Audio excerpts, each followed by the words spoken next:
Welcome to Roleplaying History, the podcast where we explore the history of role-playing games. I'm Wayne Davis, and I'll be your guide for today's tour. Episode 17, Pathfinder. Now, before we get into this week's episode, I wanted to take a minute to encourage you to check out our YouTube channel, Roleplaying History Podcast. I uploaded a new video earlier this week, and it covers some things I've discussed on the podcast before, but presents it in a slightly different way. So, if you're not a regular viewer of YouTube, go check it out after today's episode. Now, on with the show.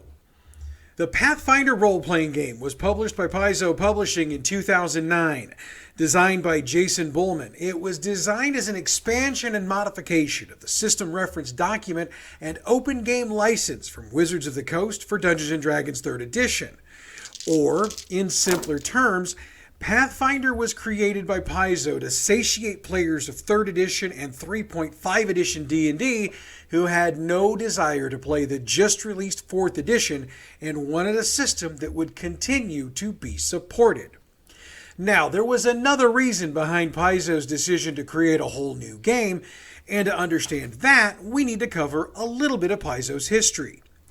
Paizo had taken over the publishing of both Dungeon and Dragon magazines in 2002.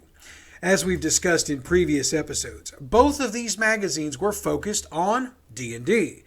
Paizo was licensed to publish the magazines through Wizards of the Coast, but Wizards chose to not renew the contract in 2007. Wanting to continue to support D&D, Paizo adjusted their course, creating the Pathfinder periodical line. This allowed for the writers and creators who'd been working on Dragon and Dungeon to continue to produce material for the games and gave them a platform to have their works published. This was all legal due to the open game license Wizards had created when 3rd Edition was released.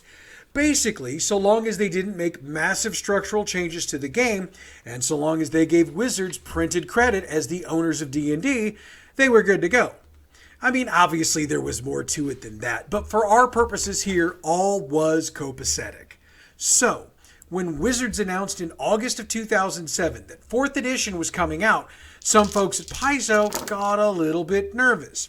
That nervousness was heightened when the new game system license was announced for 4th Edition. In their opinion, and frankly in the opinions of many in the game industry, both at the time and now, the game system license was way more restrictive than the open game license had been. So, Paizo again adjusted course. Realizing there would be a market for more of the 3rd Edition, 3.5 Edition style of fantasy gaming, they announced in March of 2008 that they were using an open playtest to create their own game. I need to take a second here to explain exactly what an open playtest is. Now, when creating games, pretty much every creator and company will choose to alpha test, then beta test their games. An alpha test would be where the creators play the game among themselves, maybe inviting in select guests to sit in and provide feedback. Once that process has gone on for a bit of time, the beta test comes into play.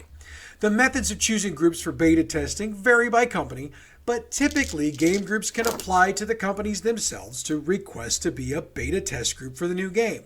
They are provided with the rules as written at that point, as well as feedback requirements and any other requirements the company needs to make of that test group. For the record, sometimes these requirements can include frequency of play, number of players in a group, non-disclosure agreements, and so on and so forth. Paizo didn't do this. Their open playtest was just that, open. Anybody who wanted to playtest the system was invited to do so, and Paizo accepted feedback on their website from anyone who wanted to provide it. Now, in my 40 plus years of gaming, I don't know that I've ever seen anything quite like that. It can be argued that part of the reason behind open playtests is the fact that Pathfinder wasn't carving out an entirely new game system. After all, D&D 3rd Edition had spread like wildfire through the gaming community, so there were a whole lot of people who'd already played and admitted to enjoying that system. Since Pathfinder was going to be very similar to that edition in a number of ways, my guess is that the feeling was there just wasn't going to be a ton of secrets to keep. Now, mind you, that's just my guess. I haven't found any comments from folks at Paizo that back that up. So, what exactly was Paizo changing about 3rd Edition to make Pathfinder its own game? Jason Bullman has gone on record numerous times over the past decade, noting that one of his biggest issues with 3.5 edition was that the base classes were lackluster. In fact, in one interview, he noted that, quote, "There's no incentive to stay with a single class for a full 20 levels of play or to keep a campaign going for 20 levels," end quote. That was what he was trying to change. Now, according to reports, there was a joke amongst Paizo employees during this time that they were creating 3.75 edition, but they knew that for legal purposes, they'd have to stay within the guidelines of the open game license. One of the changes that was made was in balancing different game elements. See, in D&D, the classes that are intended to be on the front lines of battle, the fighter, the cleric, the barbarian, and the paladin, have a lot of hit points, while the classes that aren't, like the wizard, sorcerer, and other spellcasters, have a lot fewer hit points at similar levels. From a tactical perspective, this means that an attack that might do low damage to one of those tank characters could wipe out a spellcaster. Now, some old school gamers will argue that that's just the way it works, and remind us that you knew that when you chose to play the character. But why does it have to be that way? Why can't we find another way to balance things out? Why does hit points need to be the great divider? Bullman believes it doesn't have to be, and therefore hit points were adjusted to bring things a bit more into line. Now, understanding that a wizard that can do 80 to 100 hit points of damage with a single spell would now have more hit points than before, Bullman also knew he needed to even things out a bit on the other end. His team did that and a whole lot more. Spells were adjusted with a more realistic feel and damage given to them. The skill system was adjusted, as were combat maneuvers. The idea with each change made to the system was that things would be made more fair and equitable while improving the play experience for each person who tried out Pathfinder.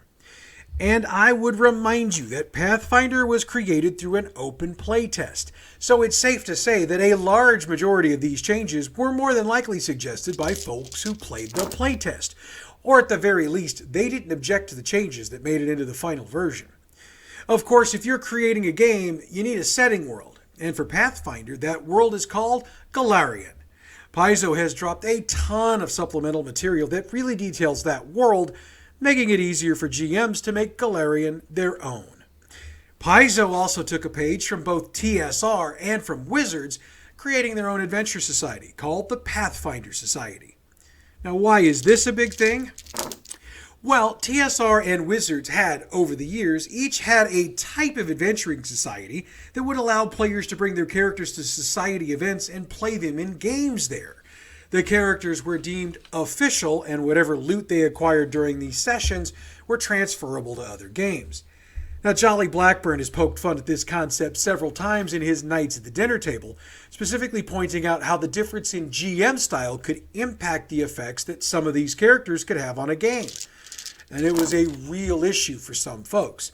After all, if you've got one GM who's more of a Monty Hall GM, which of course means they give away treasure like it's candy at Halloween, and you got another GM who believes that every single item of treasure must be carefully considered for placement in an adventure so as to not possibly upset the careful balance of the game in Game World, you're going to have a confrontation when a player from the Monty Hall game winds up in the careful balance game. Now, I'll admit, the Pathfinder Society doesn't address this completely. Much like its predecessors, it requires characters to be registered. In this case, it's through Paizo's website. After a play session, players receive chronicle sheets, which provides them with a list of what they've earned during the session. The players must then use the chronicle sheets to log their gains on the website, thereby keeping their characters up to date with Paizo. A check of the Pathfinder Society on Paizo's website also shows they've got a pretty solid set of rules for which supplements can be used to create characters. They've also got a system in place to note that some races and or classes are rare, which means they may not be accepted at all game tables. Now, some might call the fairness of that into question, but if you've been gaming for any length of time, you probably get it. The idea behind putting a rareness or other standard on a race, class, or item is to prevent someone from pulling a Monty Hall and bringing in a character that could potentially unbalance an entire campaign.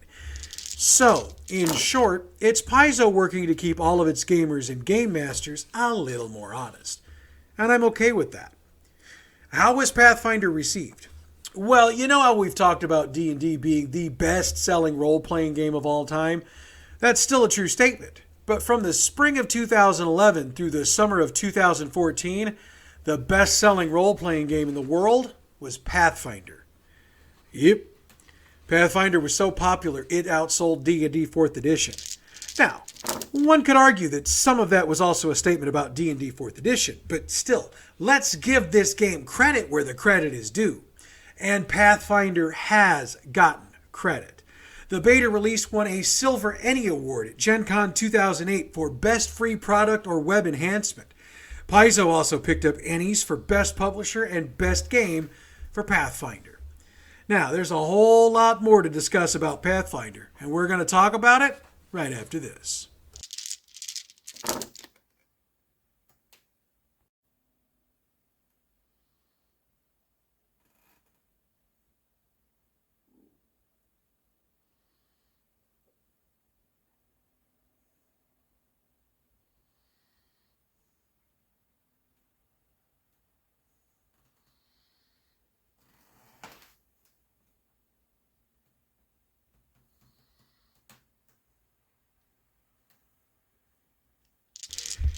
Now, I mentioned briefly that Paizo has published a ton of supplementary materials over the years.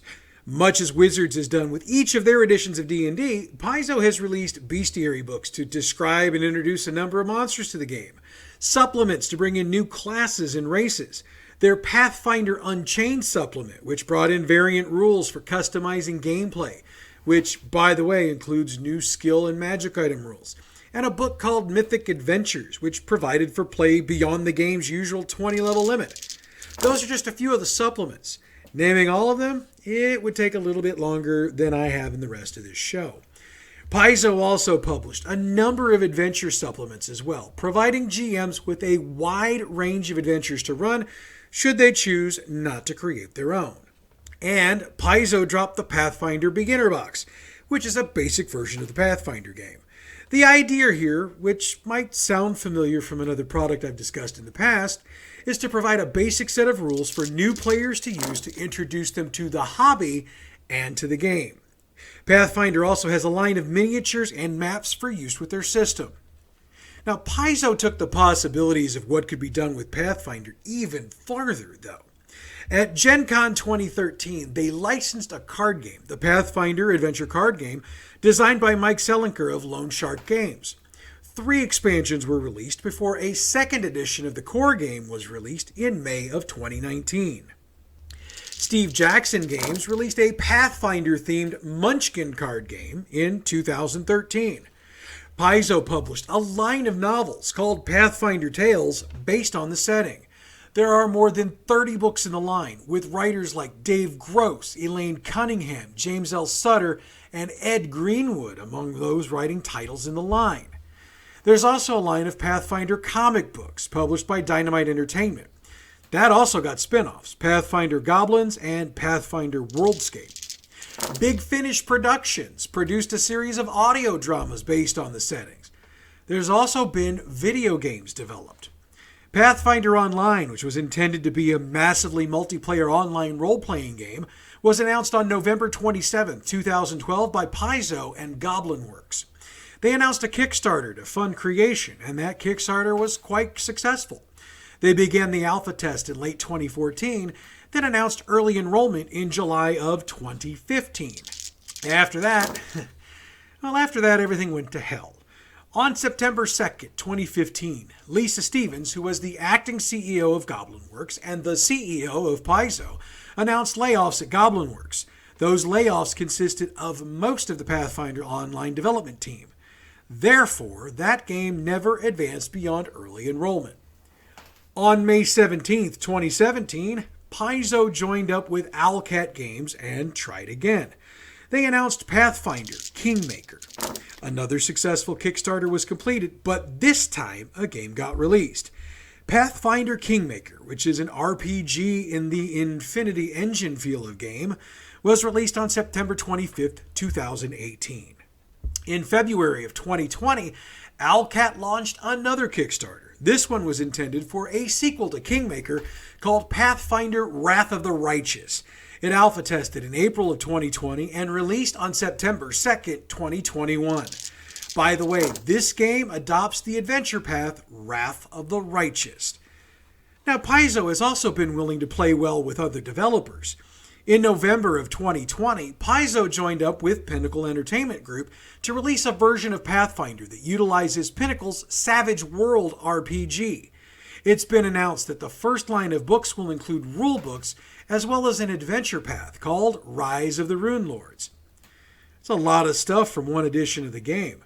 Seriously. But Pathfinder is not a one-and-done game. In May of 2018, Paizo announced that they were working on a second edition, listening to the feedback they were getting from gamers from that original system, as well as their own observations about how the game was working.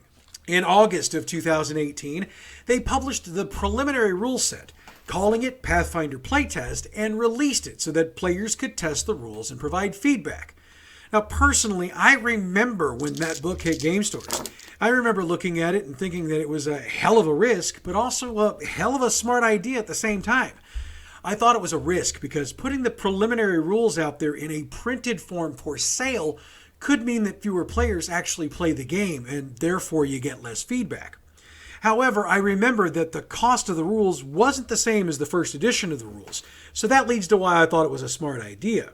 By selling the playtest rules, you can basically fund the cost of creating and publishing a new rulebook. Okay, maybe not entirely, but enough to really make it worth doing a second edition.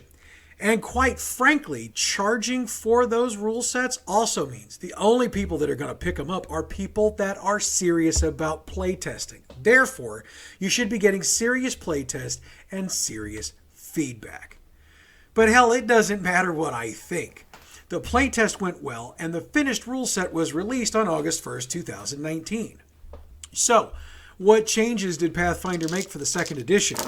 One of the big changes was a streamlined action economy.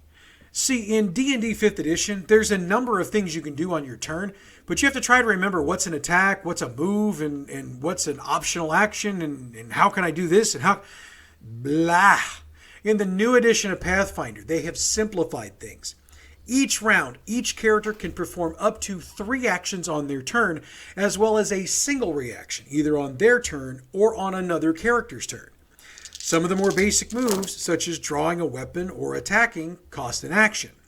More complex actions can cost 2 or 3 actions. See the difference here? In Pathfinder 2nd Edition, it's easier for me to figure out if I can do what I want to do by understanding that I have 3 actions in the round.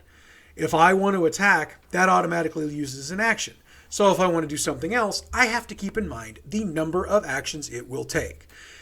Or I can just bludgeon the shit out of something and blow all 3 actions on attacks. And yes, I have someone in my group who specializes in bludgeoning the shit out of things. Actually, now that I think about it, who am I kidding? My whole frickin' group specializes in bludgeoning the shit out of things. So, kudos to them. Second edition also changes the rules around magic items in a way that encourages players to try to seek out more powerful equipment rather than hoarding a ton of lesser items. This comes, at least in part, from the concept of investing. When a player invests in an item, it ties that item to their inner potential. A player may only benefit from 10 invested magic items each day. Now, since the invest action only applies to worn items, this doesn't sound like a big deal. But if a player switches worn items, the item they take off loses the investure and still counts against the daily limit. Now, I know what you're thinking. How does that lead to less hoarding? You're going to have to trust me on this one. Paizo also changed how different magic items are classified and how they work together. This combination of rule changes encourages players to continually try to upgrade their magic and to just not hoard shit. The critical hit system has also been changed for this edition. In 2nd edition, a critical hit or a success occurs anytime a combatant rolls 10 or higher than the target's armor class. This is different from the 1st edition of Pathfinder and pretty much 3rd edition, 3.5, 4th edition, and 5th edition of D&D, by the way, which only allow for a success on a natural 20. Another change is that you can critically save, which typically means you take no damage or other effect from whatever you were saving against, rather than the half damage you would normally take from a past save. Finally, scaling was changed on things like skills, armor class, attack rolls, saves, and difficulty classes. Needless to say, 2nd edition, while not a full top-down redo, is certainly an overhaul of the system, designed to tighten up issues noticed through the play of the initial edition. Charlie Hall reviewed 2nd edition for Polygon magazine in August of 2019 and said it, quote, feels unified and complete, rather than a hodgepodge of errata and exceptions that had accumulated for its previous iteration, end quote. He also praised the graphic design of the book and its attention to detail. Pathfinder 2nd Edition is a 2020 Origins Award nominee, and it won the 2019 Tech Raptor Award from the readers as Tabletop Role-Playing Game of the Year. As a promotion for the 2nd edition of the game, Paizo teamed up with Geek and Sundry to produce an actual play or live stream series called Pathfinder Knights of Everflame. Jason Bullman, creator of the original edition, runs a game for 5 players using 2nd edition. 2 8-episode games were run, and while all sources claim this game is just on hiatus, no new content has been released since December of 2019. So, Pathfinder has found its way into the top of the role-playing game heap, consistently finishing second behind D&D in total sales, but still way ahead of the rest of the pack. And based on what we've seen to this point, I have no reason to believe that this won't continue in the future. And with that, we come to the end of today's tour. Next week, we're going to do another creator deep dive as we look at the life and career of one Monty Cook. As we wrap up this week's episode, I need to send another shout out to For the Loot. Check them out on Twitch if you're into some live game streaming, and catch them on Twitter at For the Loot. Of course, without your support, my dear listener, there is no podcast, so thank you for doing what you do. As always, you can check us out on Facebook. Our page is Role-Playing History Podcast. On Twitter, well, I figured out after I posted last week's episode that I've been giving you the wrong Twitter tag for the podcast, like a dumbass. So, let's be real. You can reach us on Twitter at RoleplayingP. Catch us on YouTube. Our channel is Role-Playing History Podcast. Click on the subscribe button and hit the bell to get alerts when we drop new shit like we did earlier this week. I was asked about the website since I haven't mentioned it in a while. Look, I am not a tech wizard by any stretch of the imagination, so I have absolutely no clue when we will have one. But when we have one, you will be the first to know, I promise. Of course, if you're the emailing type, you can drop us a line at roleplayinghistory